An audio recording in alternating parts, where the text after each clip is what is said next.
ایک مرتبہ حسنین کریمین رضی اللہ تعالی عنہ مجمعین بہت بیمار تھے، طبیعت سنبھل نہیں رہی تھی۔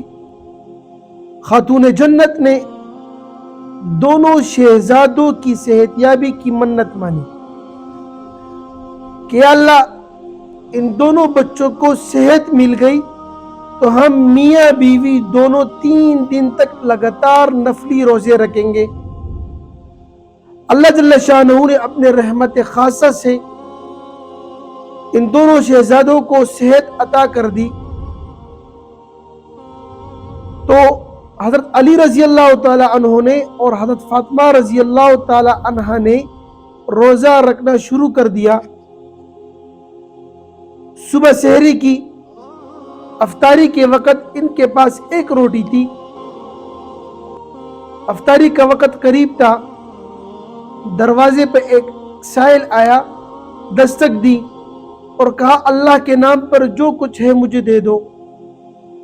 اب ان کے پاس ایک روٹی ہے، روزہ بھی ہے، سارا دن بھوکا بھی رہے، پیاسے بھی رہے۔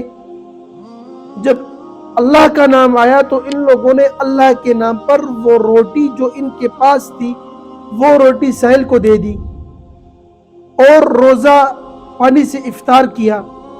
صبح سحری کا وقت آیا، صبح سحری بھی جو ہے انہوں نے پانی سے کی۔ اس کے بعد حضرت علی رضی اللہ تعالی عنہ نے کچھ کام کیا اور بمشکل ان کو ایک روٹی ملی افطاری کے لیے۔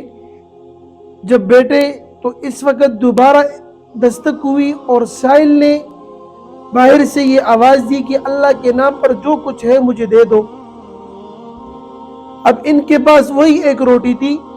حضرت علی رضی اللہ تعالیٰ عنہ اٹھے اور وہ روٹی لے کر گئے اور حضرت فاطمہ رضی اللہ تعالیٰ عنہ بھی ان کے ساتھ تھی اور وہ روٹی لے کر گئے اور سائل کو دے دی۔ دوبارہ انہوں نے جو ہے افطار جو ہے پانی سے کیا، 2 دن لگاتار کچھ نہیں کھایا۔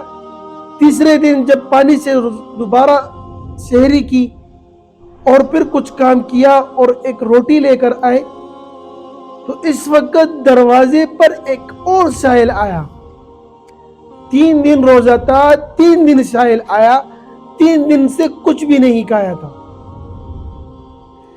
سائل آیا، سائل نے دستک دی اور کہا کہ اللہ کے نام پر جو کچھ ہے مجھے دے دو۔ اب یہاں پر یہ لوگ بھوک سے جو ہے کافی ان کو بھوک لگی ہوئی تھی، اس طرح تھا کہ بھوک کچھ کھائے بغیر رہا بھی نہیں جا سکتا تھا۔ لیکن یہاں پر جو محبوب ہے، جس کے ساتھ عشق ہے، اس کے نام پر مانگنے والا بندہ آیا ہوا ہے، اب انکار بھی تو نہیں کر سکتے۔ حضرت علی رضی اللہ تعالی عنہ اٹھے اور دروازے پر گئے اور سائل کو یہ روٹی دے دی اور خود جا کر جو ہے پانی سے روزہ افطار کیا۔ تو یہاں پر ایک بہت زبردست ایک شعر ہے، کہتے ہیں یہ بازی عشق کی بازی ہے، جو چاہو لگا دو ڈر کیسا، گر جیت گئے تو کیا کہنا، گر ہار گئے تو مات نہیں۔ یہاں پر علی رضی اللہ تعالیٰ عنہ نے، فاطمہ رضی اللہ تعالیٰ عنہ نے اللہ کے نام پر مانگنے والوں کے لیے اپنا سب کچھ دے دیا، اپنی بھوک برداشت کی، لیکن جو محبوب ہے، جس کے ساتھ عشق ہے، اس عشق میں سب کچھ قربان کر دیتے ہیں۔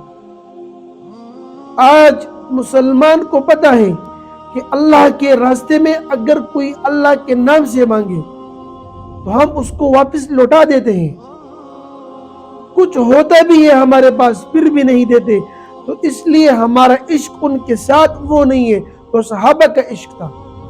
اس لیے صحابہ کے لیے قرآن میں اللہ جل شانہ نے ذکر کیا کہ رضی اللہ عنہ ورضوا عنہ، میں تم لوگوں سے راضی ہوں، تم لوگ مجھ سے راضی ہو۔ کیا آج کی دنیا میں، کیا آج کے دور حاضر میں کوئی بندہ یہ کہہ سکتا ہے، کوئی ولی یہ کہہ سکتا ہے کہ اللہ مجھ سے راضی ہے؟ میرے بھائی دوستو، صحابہ رضی اللہ تعالیٰ عنہ مجمعین نے اپنی زندگیاں قربان کر دی تھی، اپنا تن من قربان کر دیا تھا اپنی جان و مال اللہ کی راہ میں قربان کر دیے تھے، بیوی بچوں کی پرواہ نہیں کی، اپنی پرواہ نہیں کی، اپنی بھوک کی پرواہ نہیں کی، لیکن اللہ کا نام جہاں پر آیا اللہ کے نام پر سہیل کو دے دیا۔ اس سے یہ بھی نہیں پوچھا، اس کو یہ بھی نہیں کہا، اس کو یہ کہہ سکتے تھے کہ بھئی ہمارا آج روزہ ہے، ایک روٹی ہے، 2 بندے ہیں، کیسے ہم گزارا کریں گے، سارا دن بھوکا پیاسا بھی رہے، یہ کہہ سکتے تھے، یہ مطالبہ کر سکتے تھے، لیکن میرے بھائی دوستو کس کا نام آیا؟ جب اللہ کا نام آیا تو اللہ کے نام کے لیے سب کچھ قربان کر دیا۔ اس لیے اللہ نے ان کو بہترین مرتبے دیے، اعلیٰ مرتبے دیے۔ حضرت فاطمہ رضی اللہ تعالیٰ عنہ کو خاتون جنت کہتے ہیں۔ ہاں میرے بھائیو دوستو، کیوں؟ کیونکہ ان لوگوں نے اپنی زندگی اللہ کے نام پر قربان کر دی تھی، تو اللہ نے بھی ان کو دنیا میں بھی عزت دی، آخرت میں بھی عزت کا وعدہ۔ اللہ جل شانہ ان باتوں پر ہمیں عمل کرنے کی توفیق نصیب فرمائے۔ وآخر دعوانا الحمدللہ رب العالمین۔